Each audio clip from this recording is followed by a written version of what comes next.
Hello everybody, welcome to my channel Tansuman Classes, and today we read class 7 Civics chapter 2 Pillars of Democracy। यानी हमारा जो democracy है यानी जो लोकतंत्र है उसके मजबूत स्तंभ हैं, यानी उसके पिलर्स हैं। और ये कौन कौन से पिलर्स हैं अगर हम इनको देखें तो we have 4 pillars of democracy. यानी हमारे डेमोक्रेसी में 4 पिलर्स हैं जो कि इसे एक मजबूत तंत्र बनाते हैं, एक मजबूत सरकार बनाने में हमारी हेल्प करते हैं। और ये कौन कौन से हैं? तो फर्स्ट अगर देखें तो हमारा लेजिस्लेचर, यानी इसमें की लॉ मेकिंग बॉडी होती है जो कि हमारे लिए कानून बनाती है। सेकंड है एग्जीक्यूटिव। अब एग्जीक्यूटिव क्या करता है? लॉ इन्फोर्स करता है, यानी लॉ इन्फोर्सिंग बॉडी कहलाता है, जो कि लागू करता है लॉ को, कानून को। और जुडिशरी, जुडिशरी वो होता है जो administrative justice according to law देता है, यानी न्याय के प्रति कानून को ध्यान में रखता है। और चौथा जो है, फोर्थ जो है, वो है मीडिया। मीडिया सच्चाई को दर्शाता है, ठीक है, और क्या गलत है और क्या सही है उसके अनुसार यहाँ के लोग उसका डिसीजन लेते हैं। तो ये जो 4 मजबूत पिलर हैं, 4 पिलर्स ऑफ डेमोक्रेसी, ये किसी भी तंत्र को मजबूत बनाने में बड़े सहयोग देते हैं। यानी जो 4 पिलर्स हैं ये डेमोक्रेसी में होना बहुत ज़्यादा ज़रूरी है। अगर हम इस चैप्टर में ये पढ़ें तो in this chapter we will discuss about the features of the democracy which make it superior to all other form of government. यानी कि ये दूसरी सरकारों से डेमोक्रेसी में कौन सा ऐसा सुपीरियर पावर होता है कि ये दूसरों से ज़्यादा मजबूत होती है।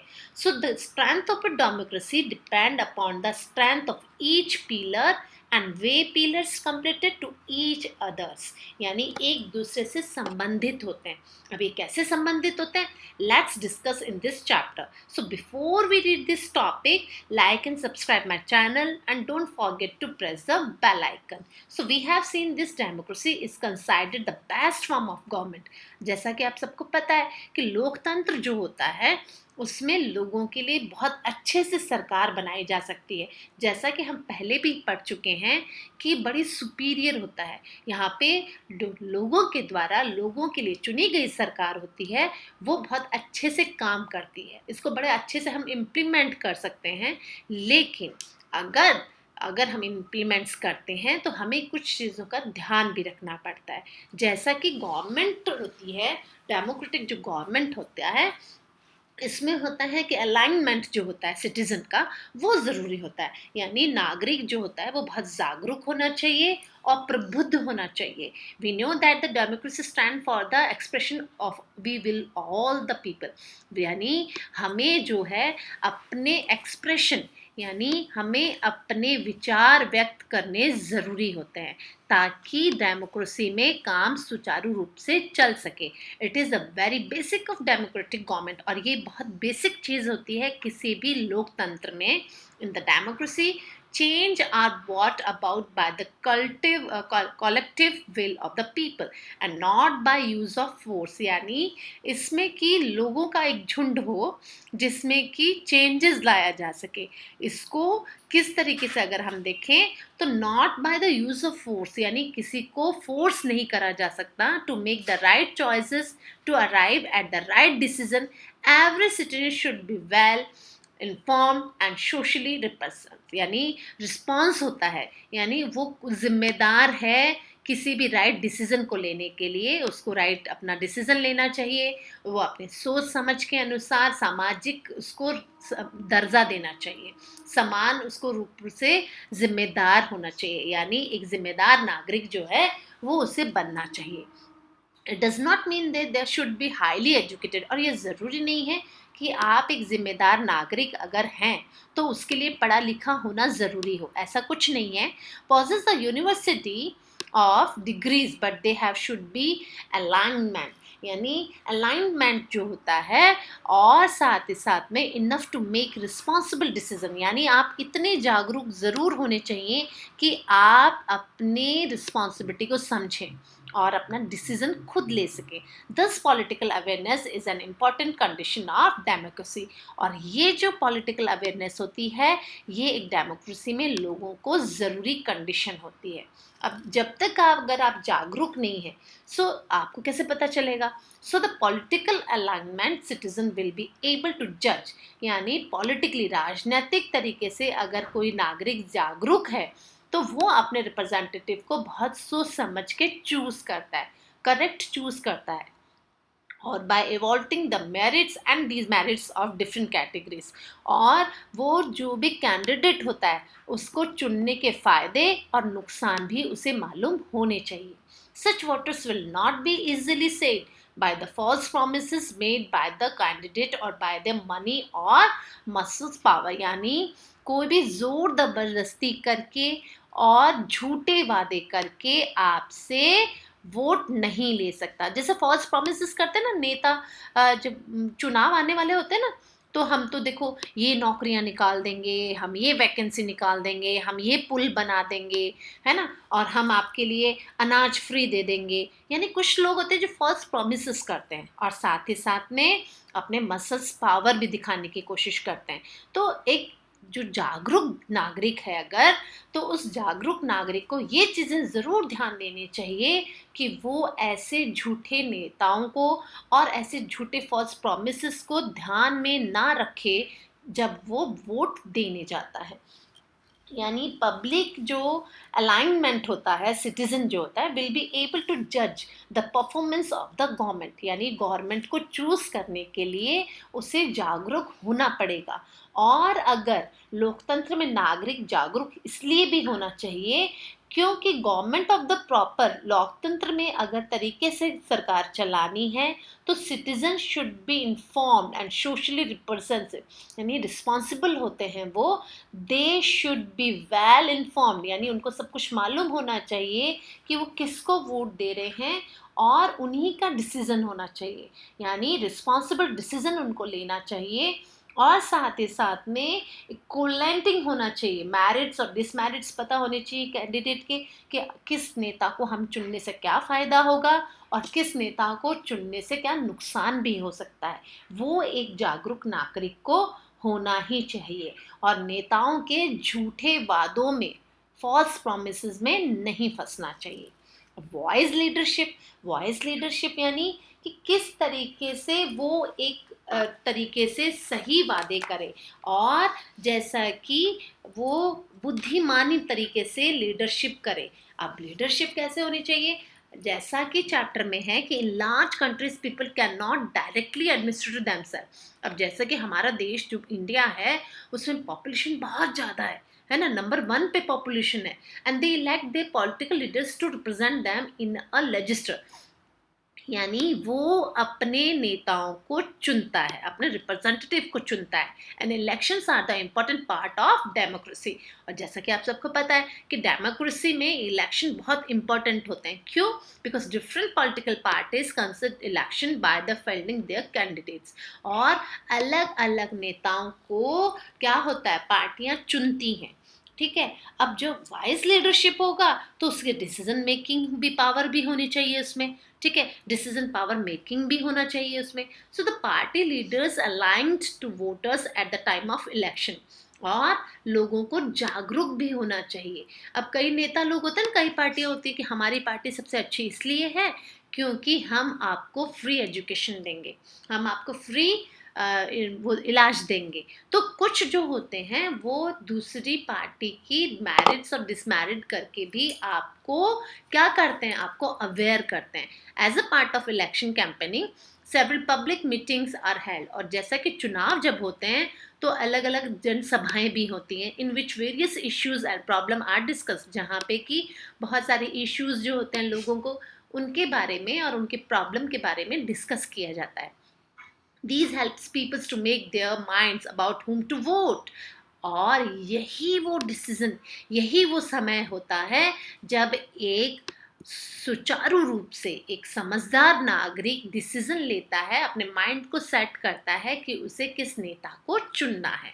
When elections are over the party which gets a majority, और जैसे ही चुनाव हो जाते हैं, जो मेजोरिटी फॉर्म ऑफ, जो मेजोरिटी यानी बहुत ज़्यादा जो संख्या में होती है गवर्नमेंट, जिनके पास में बहुत ज़्यादा एमएलए होते हैं, वो अपनी सरकार बना लेते हैं।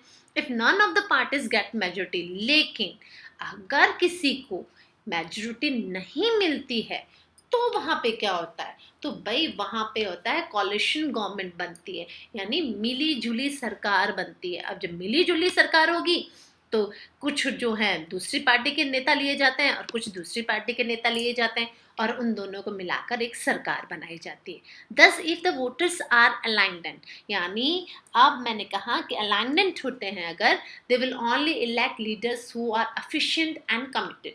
अब अगर नागरिक जागरूक है, ठीक है, एनलाइटेंड होते हैं, तो यहाँ पे बात आती है कि वो एक समझदार लीडर को ही चुनेंगे। If such wise leaders run the government, the country will progress in a truly democratic manner. और अगर वो नेता प्रति जो नेताओं को चुना गया है और वो नेता बहुत समझदार हैं और बहुत ही अच्छे तरीके से अगर गवर्नमेंट को हैंडल करते हैं, काम को बहुत अच्छे से समझते हैं, तो वो एक बहुत अच्छे तरीके से चलाई हुई सरकार होती है, यानी लोकतंत्र की जीत होती है और लोगों को वहाँ पे अपनी बात समझाने का और समझने का मौका मिलता है, जिसमें कि सरकार अपने देश को बहुत अच्छे से चला सकती है, जहाँ पे सरकार डायरेक्टली एडमिनिस्ट्रेटिव करती है और फिर वो ढंग से काम करती है। अब साउंड पब्लिक ओपिनियन जो है, अब साउंड पब्लिक ओपिनियन क्या होता है, यानी लोगों का क्या विचार होता है। अब लोगों का क्या विचार है उसके बारे में समझते हैं। Look at this picture, voters lining elect a new government, यानी नए गवर्नमेंट को चूज करने के लिए वोट दे रहे की प्रतीक्षा कर रहे हैं ये। Sound public opinion as a decision making, जैसा कि हम बहुत बार बात कर चुके हैं कि जो पब्लिक ओपिनियन होता है वो तो बहुत ज़्यादा ज़रूरी होता है, और जो कि डेमोक्रेसी में एक मेजर रोल प्ले करता है। अब रोल क्या प्ले करता है, तो democratic system grants people to right to formulate sound public opinion at the right to express its properly. यानी अब जो डेमोक्रेटिक सिस्टम है उसमें क्या होता है, उसमें होता है कि वो अपनी बात को तरीके से बोल सके, अपने विचार जो है वो लोगों को बता सके। Public opinion as a decision making, यानी उसी में मेजर रोल होता है डेमोक्रेसी का, जिसमें कि वो एक डिसीजन ले सके, अपना ओपिनियन बता सके, और साथ ही साथ में non democratic government can ignore public opinion, और डेमोक्रेटिक जो ओपिनियन होता है उसको आप इग्नोर नहीं कर सकते।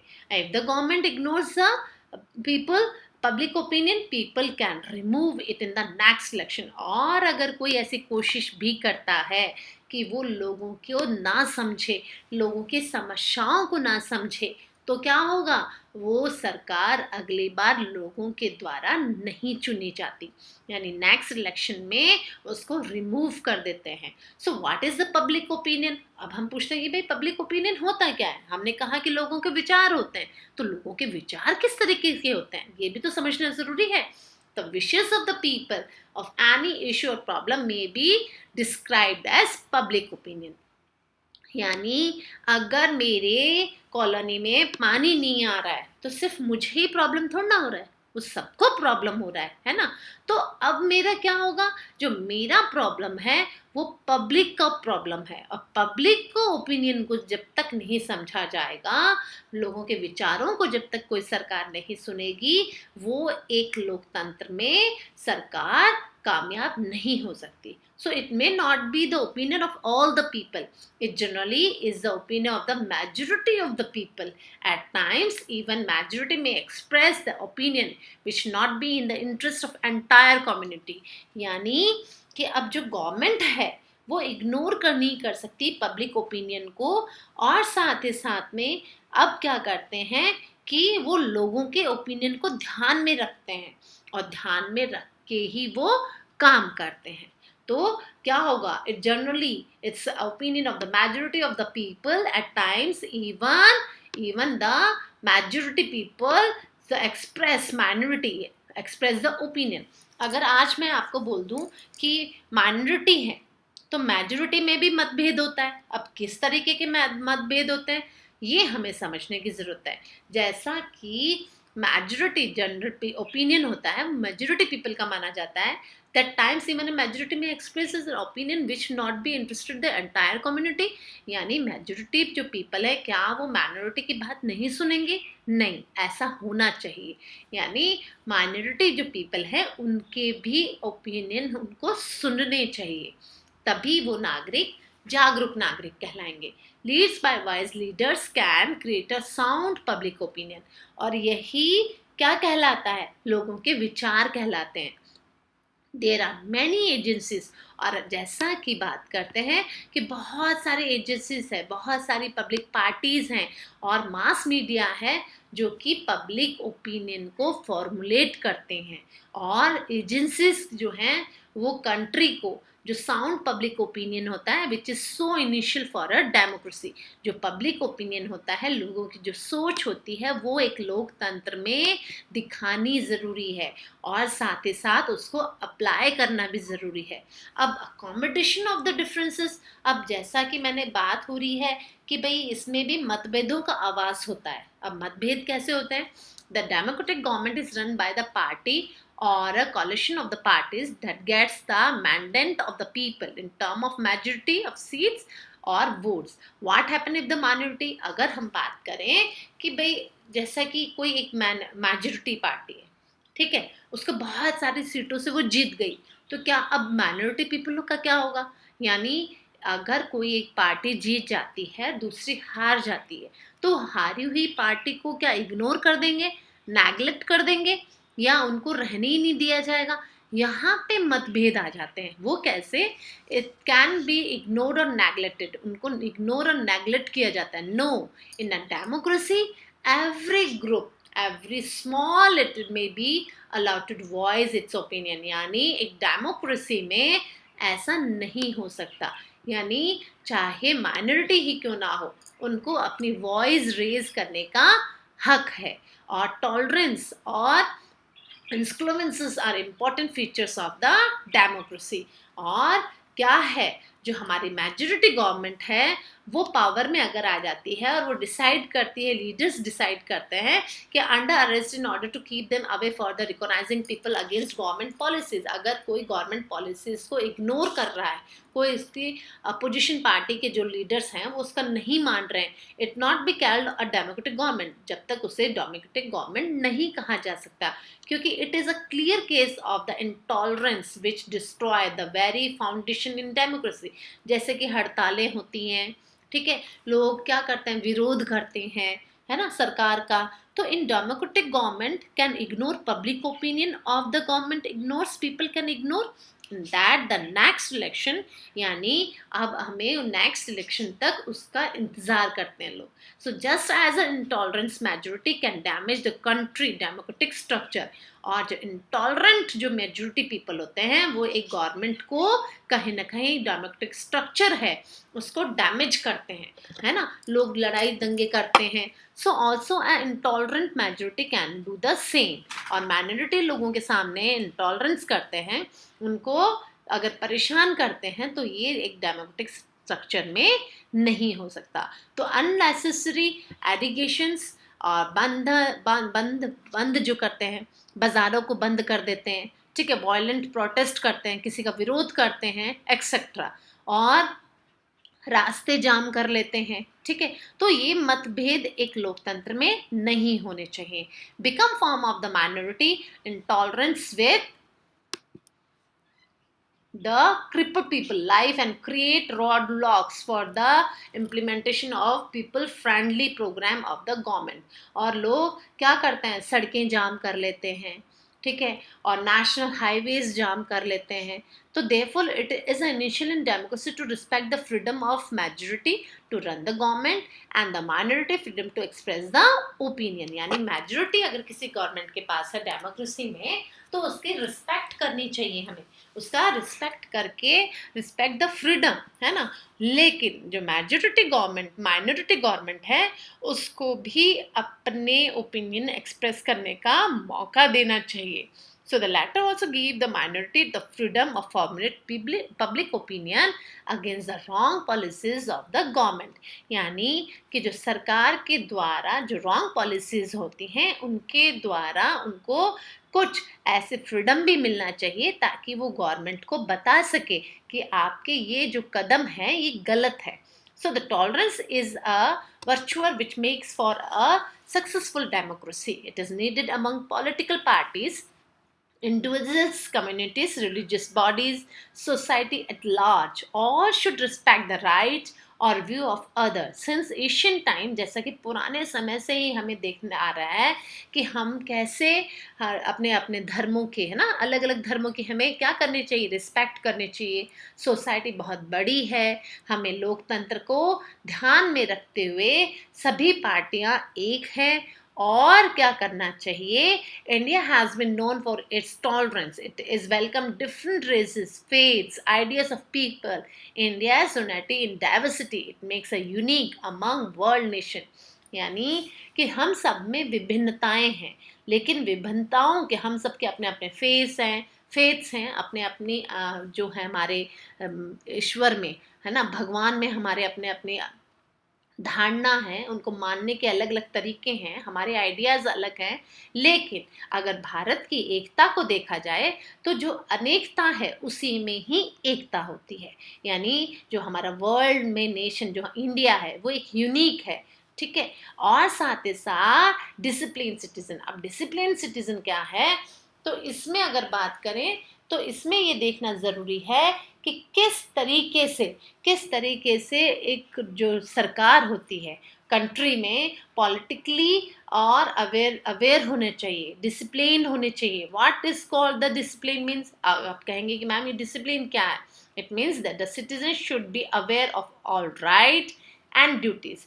अब हम अगर बात करें कि भाई सारे काम ही सरकार करेगी तो आप क्या करेंगे, आपको भी तो फर्ज बनता है कि जो सरकार ने आपको कुछ राइट दे रखे हैं उसके बदले आपकी कुछ ड्यूटीज भी तो बनती हैं. They should be willing to fight their for rights. अगर आप अपने राइट्स के लिए खड़े होते हैं सो एज ऑल्सो भी equally willing to perform their duties. तो आपका ये नहीं है कि आप सिर्फ राइट्स के लिए खड़े हो जाएं सरकार के पास में कि मेरा राइट ये है, आप मुझे मेरा राइट दीजिए. अरे आपको राइट तो दे दिए जाएंगे, पर क्या आपके सरकार के पता वापस आपकी ड्यूटीज में तो बनती है. तो second, violence is used to force has no place in democracy. और क्या होगा, अब आपको मेथड ऑफ गवर्नमेंट, जो गवर्नमेंट है उसके आपको कुछ नियम भी मानने पड़ेंगे, आपकी कुछ ड्यूटीज भी बनती है उनके लिए. तो अब एवरेज सिटीजन्स आर डिसिप्लिन. और वो किस तरीके से, freedom being the essence of the democracy, disagreement and unavoidable. यानी आपका अनअवॉइडेबल होगा. अगर आपने कोई भी गलत कार्य किया है तो आपको क्या होगा, shape contracts with their own. The enlightened, tolerant and the disciplined citizens are initial condition of the successful working of the democracy. यानी एक डेमोक्रेसी में सिटीजन्स जो होते हैं वो टॉलरेंट होने चाहिए, enlightened हो, जागरूक होने चाहिए, और साथ ही साथ में उनमें डिसिप्लिन भी होना चाहिए. और ये सब ज़रूरी है. तो डिसिप्लिन पॉलिटिकल पार्टीज़ में भी होना चाहिए. जनरली रिप्रेजेंटेटिव जो होते हैं अलग अलग पार्टीज़ के, वो भी इलेक्ट करे जाते हैं लोगों के द्वारा. So these parties help in the creating public opinion as the persuading people to vote for them. यानी लोगों को क्या करते हैं, आराम से कि भाई आप हमारी पार्टी को वोट दीजिए. They select candidates and work towards their victory. और वो क्या करते हैं, अपने अपने कैंडिडेट्स चूज करते हैं और जीत के लिए कोशिश करते हैं. Parties formulate their policies and shake to implements them when they come to power. और अलग अलग पार्टियां अपने काम को गिनाती हैं, साथ ही साथ जब वो अपनी पॉलिसीज़ के बारे में बताती हैं कि अगर हम पावर में आ गए तो हम आपके लिए क्या करेंगे. If the party is well oriented and disciplined, election be smooth and government will function effectively. यानी अगर सरकार के लिए पार्टियां जो होती हैं वो डिसिप्लिन रखती हैं, साथ ही साथ में उनमें मतभेद नहीं होते हैं, स्मूथली तो सरकार को चलाया जा सकता है. उसमें क्या होता है, गवर्नमेंट आराम से काम कर सकती है. अब name of 3 political parties in your state. अब आपके स्टेट में 3 पॉलिटिकल पार्टीज के नाम बताइए, जैसा कि बीजेपी है, कांग्रेस है, आप है ना। तो अब political parties are the soul of democracy. अलग अलग पार्टियां होती हैं, वो आत्मा होती है एक तरीके से लोकतंत्र में, because it is important the parties have a national outlook. क्योंकि इनको हम अगर नेशनल आउटलुक से देखते हैं तो दे should B place national interest above their things else. So they should be stand for a particular religion, caste, और आप ये देखिए they should not stand a particular caste और किसके बारे में, यानी जो पार्टियां होती हैं वो कोई एक कास्ट को ना माने, कोई एक रीजन को ना माने, कोई एक धर्म को ना माने।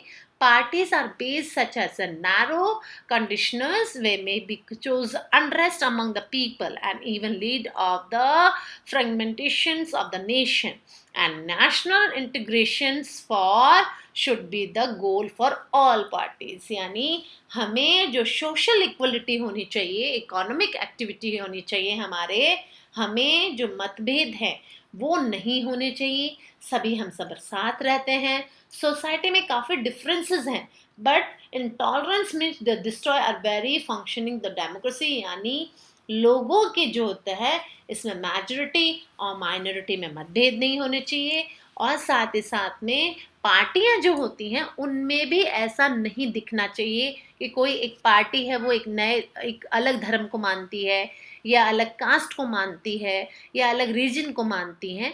पार्टियों में भी क्या होता है, ये सब धारणाएं जो संकीर्ण धारणाएं होती हैं वो नहीं होना चाहिए।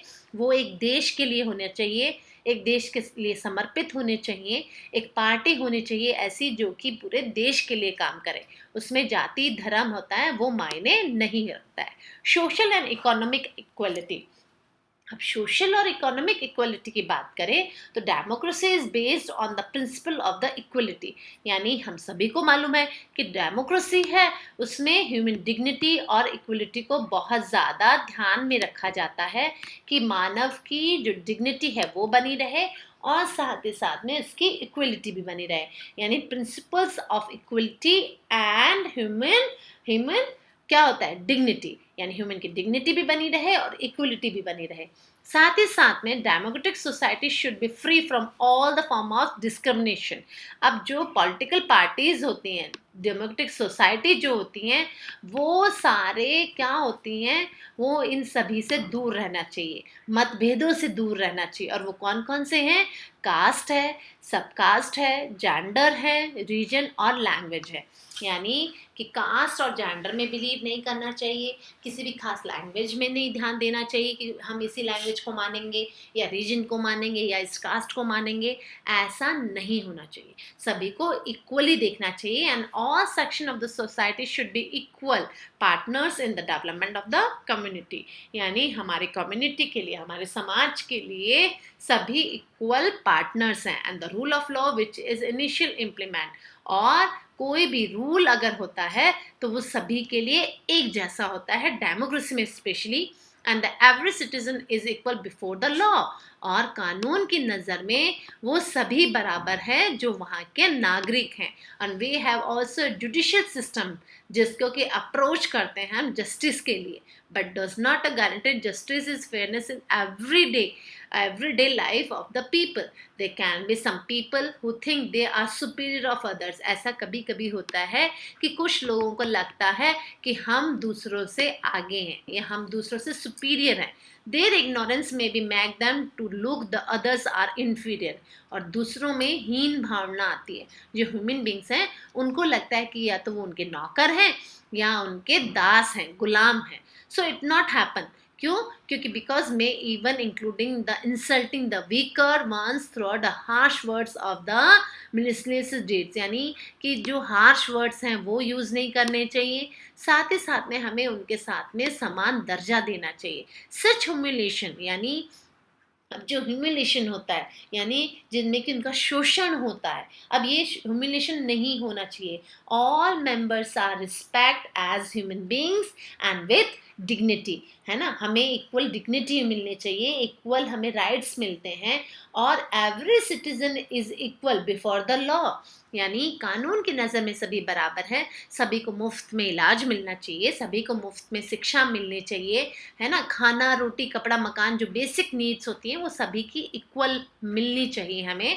और आजकल तो जो गवर्नमेंट दवाइयाँ बांट रही हैं वो भी सुविधा सभी को बराबर मिलनी चाहिए। So human dignity is the core value of democracy, और जो ह्यूमन डिग्निटी है वो बहुत ज़रूरी है। So a society can be called democratic only if the all members are respect as human beings and with dignity, यानी वास्तव में एक सरकार लोकतांत्रिक सरकार तभी कहलाती है जब वहाँ के लोगों को समान दर्जा दिया जाता है। It is equally important not have a economic department of the society, यानी वो सिर्फ इकोनॉमिक, यानी नौकरियां जो हैं वो बराबर मिलनी चाहिए, आर्थिक स्थिति लोगों की ध्यान में रखना चाहिए, सोसाइटी जो समाज है उसमें हमें समान अधिकार मिलना चाहिए, नॉट शुड हैव स्टाफ और not have to be defined as a basic necessity of life, और जो बेसिक नेसेसिटी ऑफ लाइफ है वो भी लोगों को ज़रूरी होता है मिलना, ताकि कैसे if there is abundance no one hand as a poverty of the other, यानी एक तरफ तो बहुत पैसा है और एक तरफ लोगों के